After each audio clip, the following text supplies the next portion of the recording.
RFI Convida.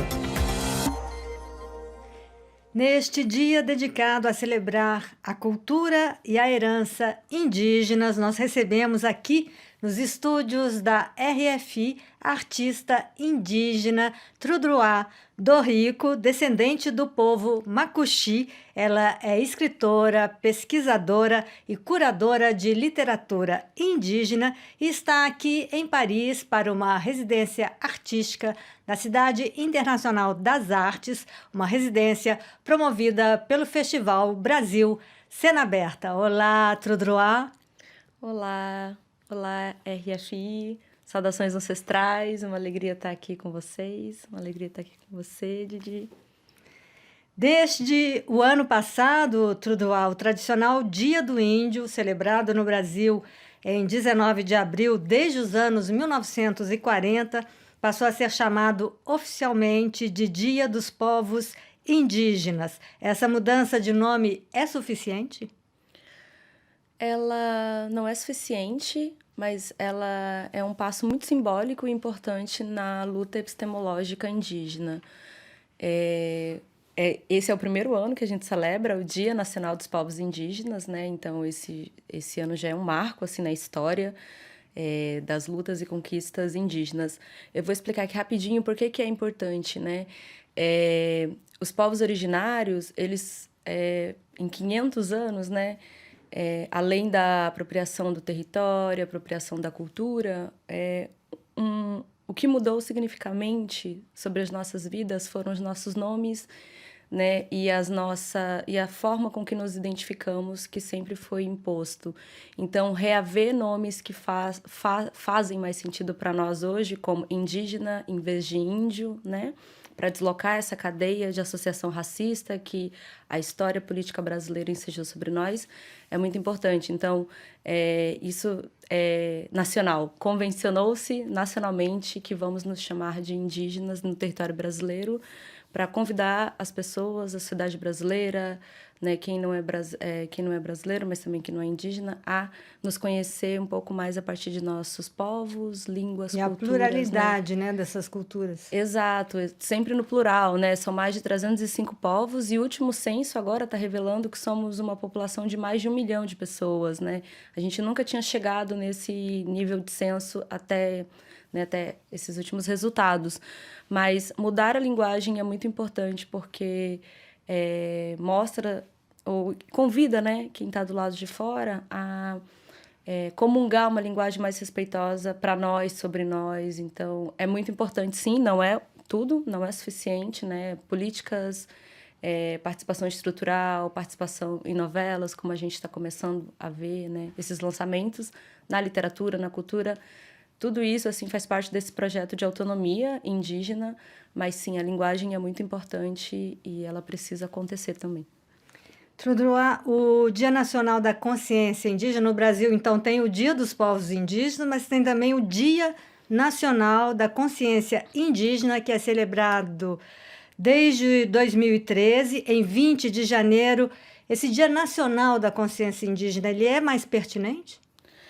Ele é pertinente também, mas nós percebemos, assim, ao longo desses anos, que o mês de abril acabava se tornando um estereótipo nas salas de aula.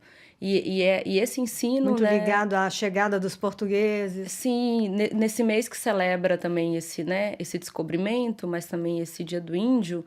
E aí esse Dia do Índio significava algo muito folclorizado, como se fizéssemos parte de uma raiz, de uma herança que está radicada lá no passado. E os professores trabalhavam muito essa temática.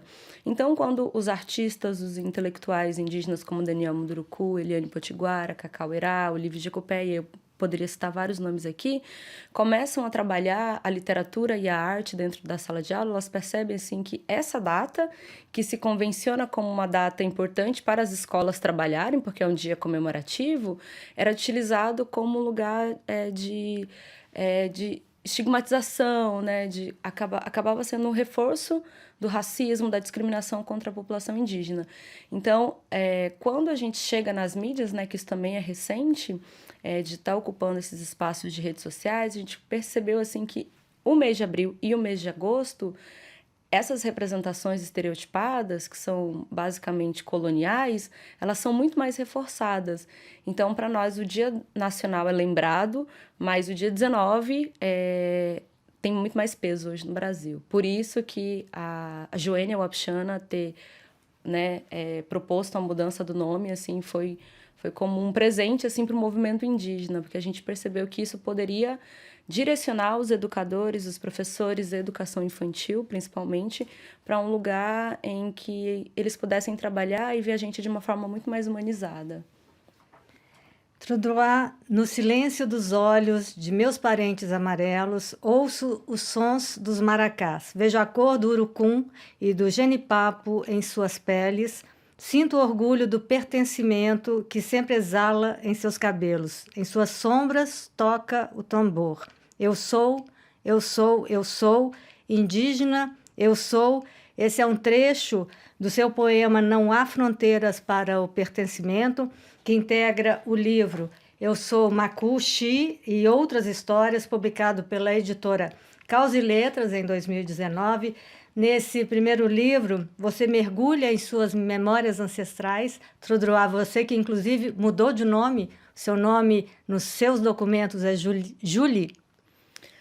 Nossa, essa é uma pergunta muito afetiva para mim, porque de fato não existe no Brasil uma discussão étnico-racial que contemple, por exemplo, essa diversidade racial de corpos indígenas, cujas sociedades foram desmanteladas, foram desorganizadas ao longo de 5 séculos.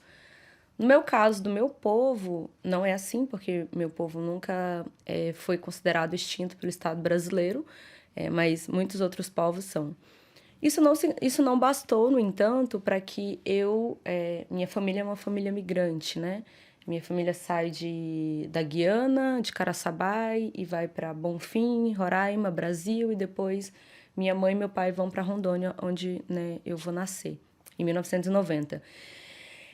Mas isso não foi suficiente assim para eu entender, e como eu cresci longe da comunidade, que eu era uma mulher indígena. E como não tem discussão racial, né, que englobe os povos indígenas no Brasil, eu cresci crescendo como se fosse uma brasileira. E aí, como brasileira, existe um choque cultural, porque eu, de repente, estou na escola lendo o Guarani, qual que é o personagem principal do Guarani? É a Ceci, como mulher, né? Vou me identificar como Ceci. Mas Ceci é branca, do olho verde, azul, e é europeia, né? E tem ali uma descendência portuguesa, ou é portuguesa. E aí, basicamente, como leitora, eu me identifico com essa personagem, com todos os valores, com toda a beleza que ela possui, e de repente eu me olho no espelho e eu vejo um corpo de Isabel, por exemplo, um corpo indígena, não bate com a representação, né, que eu vou me identificando durante essa literatura, e nem com outras obras brasileiras. E aí então eu cresço nesse conflito, né, de o que tem alguma coisa errada, porque aquilo que intimamente eu me identifico não é o que eu vejo, e como eu me vejo não é como as pessoas me veem, porque em Rondônia as pessoas olham para mim e veem, tem uma mulher indígena, ou melhor dizendo, uma índia. E aí ser índia e indígena é muito diferente, né? Porque no Brasil, ser índio é ter esse corpo racializado, esse corpo que lembra essa figura do verdadeiro indígena, entre aspas, né? E então, como eu dizia, ser indígena, então, muda radicalmente essa figura genérica de alguém que tem uma identidade, mas desconhece. Então, quando eu comecei a entender que politicamente eu tinha minha própria identidade, ela era indígena, eu percebi que eu já não podia mais comungar de paradigmas e fronteiras, né, e mesmo linguagens, e uma língua que não era do meu povo. Então, eu percebo que o próprio poema, né, que você leu, Não Há Fronteiras para o Pertencimento, diz disso, assim, que a expansão do nosso território, ela está muito além dessas fronteiras imaginadas e estabelecidas como oficiais entre Brasil, Guiana e Venezuela.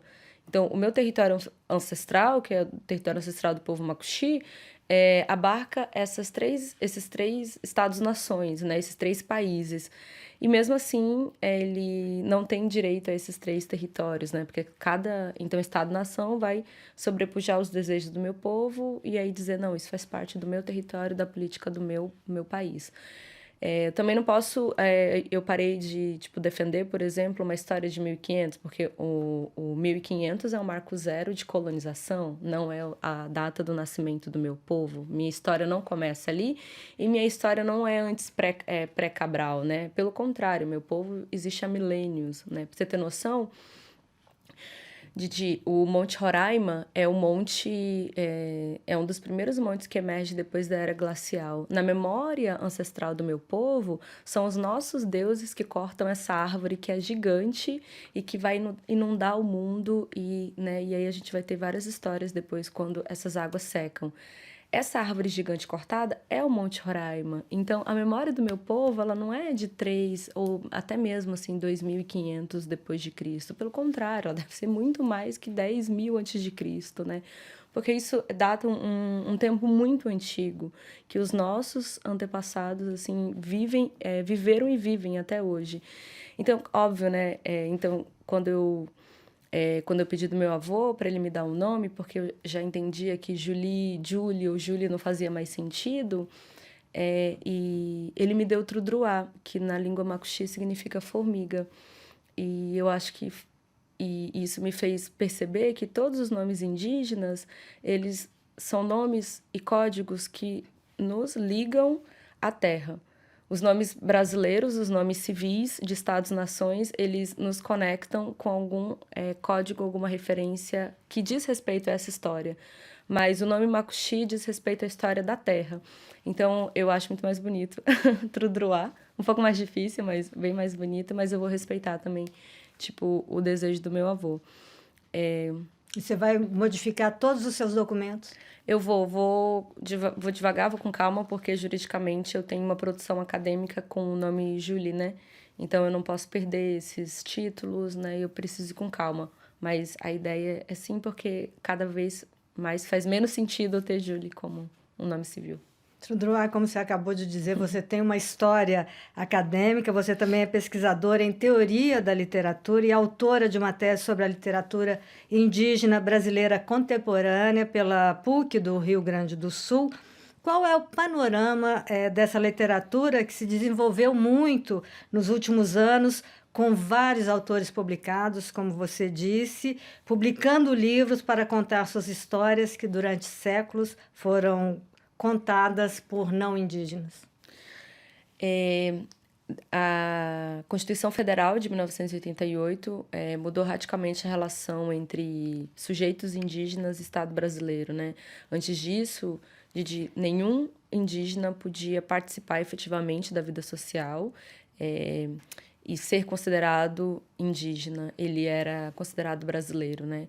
Então, é por isso que a gente não tem um movimento literário consolidado antes dessa data, porque todo indígena era considerado, então, mestiço, descendente, mas algo muito afastado da verdadeira, de novo, entre aspas, né, identidade indígena.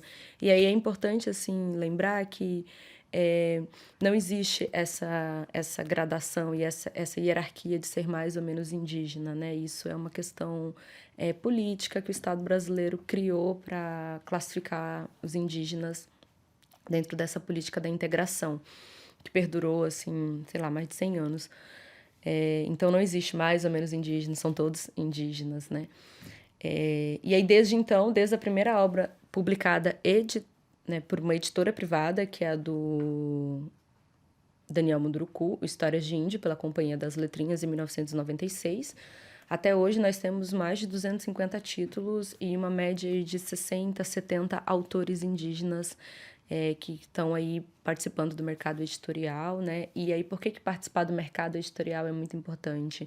Porque pela primeira vez a gente alça o status de autor.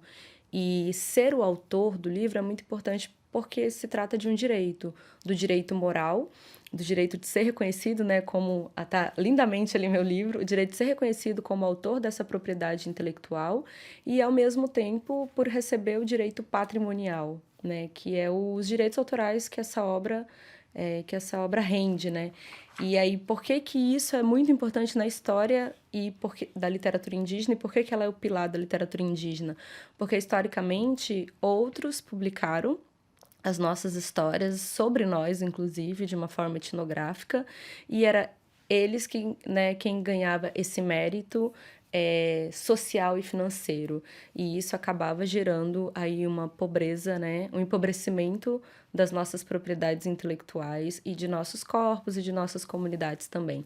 Então, hoje a gente tem essa média de autores com gêneros variados. Eu tô falando de romance, eu tô falando de conto, eu tô falando de contos infantis também, eu tô falando de antologias, tô falando de poesia, uma diversidade de gêneros, assim, que tem ensaios, autobiografias, né, que tem surgido e tem mostrado, inclusive, a nossa capacidade né, de trabalhar diversos gêneros a partir da nossa estética, né? Que também é a exemplo de Estados-nações, né? Tipo, estados indígenas versus Estados-nações. A literatura indígena também é assim. Ela não vai ela não vai compactuar com essa visão ocidentalizada sobre sujeito, sobre modos de vida, e isso inevitavelmente aparece na escrita. Então, são muitas escritas, estilos diferentes, né? São muitos estilos diferentes, mas uma coisa é comum a todos nós, assim, a todos os escritores indígenas, e eu digo isso sem medo. Todos nós cremos no paradigma de que nós somos filhos da terra. Então, isso vai aparecer para todos os escritores indígenas e todos os sujeitos. E aí, né, os estilos vão mudar, as histórias vão mudar, são...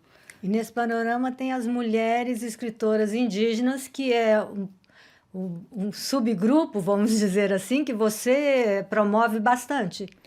Sim, eu tenho focado bastante nas mulheres indígenas por acreditar na força da mulher indígena, né? Eu aprendo muito com as mulheres indígenas.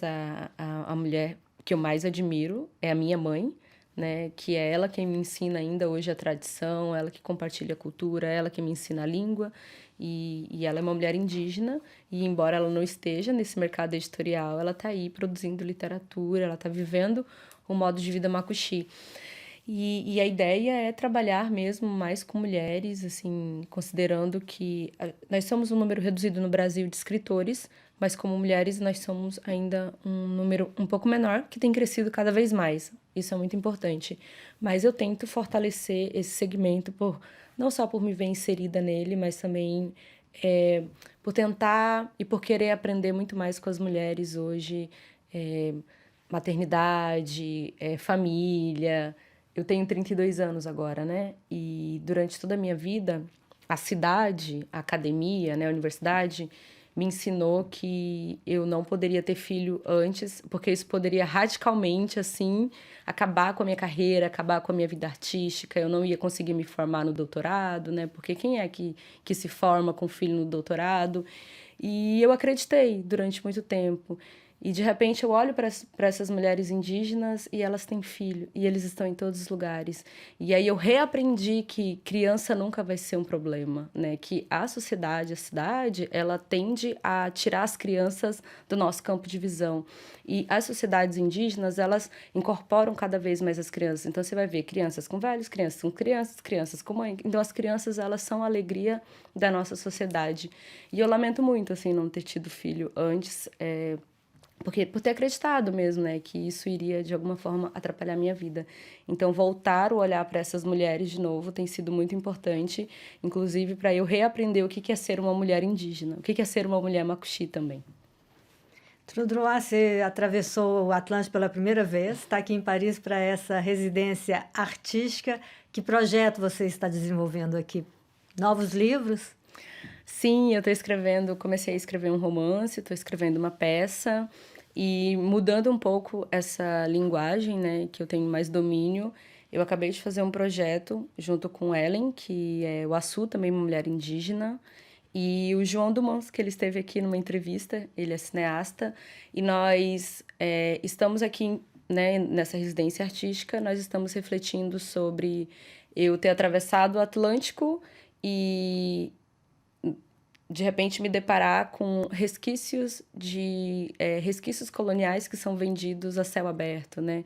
A gente vai em qualquer banca e encontra a etnobotânica, a gente encontra, tipo, fotos de famílias indígenas ou figuras indígenas de forma comercializadas de forma exotizada. A gente vai num museu e a gente encontra, por exemplo, objetos que pertencem a culturas indígenas de outros países, de outros povos originários, sem uma contextualização contemporânea e política. A gente vai no Panteão, a gente tem uma memória do iluminismo, né? E esse iluminismo é o mesmo que prega, por exemplo, que pregou, inclusive, uma filosofia do bom selvagem sobre os nossos corpos, né? E essa crítica ou não, assim, repensando isso acabou caindo sobre nós de uma forma fatal, né? Ainda hoje somos vistos e julgados como bons selvagens, ingênuos, né? E quando a gente começa a reivindicar direitos políticos, ele fala, vocês não são mais, né, indígenas de verdade, porque esse indígena de verdade está associado a essa ideia do bom selvagem que o iluminismo consolidou, né? E a filosofia moderna também. E aí, estar aqui na Europa é importante, né, como uma artista, como uma pessoa que viajou, assim, cruzou um Atlântico. Eu perdi 4 horas, eu quero ver que horas que eu vou recuperar essas minhas 4 horas, voltando para casa, nessa viagem. Isso é importante. Então, eu fui visitar a Torre Eiffel, né? A Torre Eiffel, eu fui visitar, tipo, Coimbra, em Li, fui visitar o Palais de Tóquio, todos esses museus que são importantes e pontos turísticos, fui. Mas estar em todos esses lugares só me fez lembrar por que eu estou aqui, né? E eu sou esse corpo indígena que tenta lembrar o mundo que a gente não foi exterminado, que a gente sobreviveu ao genocídio e que a gente ainda enfrenta uma guerra. Então, a gente acabou de sair da última guerra, que foi a Covid-19, né, em um governo totalmente anti-indígena que acelerou, inclusive, a contaminação dos nossos velhos, e nós perdemos, assim, lideranças incríveis. A gente teve, de novo, mais um episódio da nossa história, que foi um episódio de depopulação.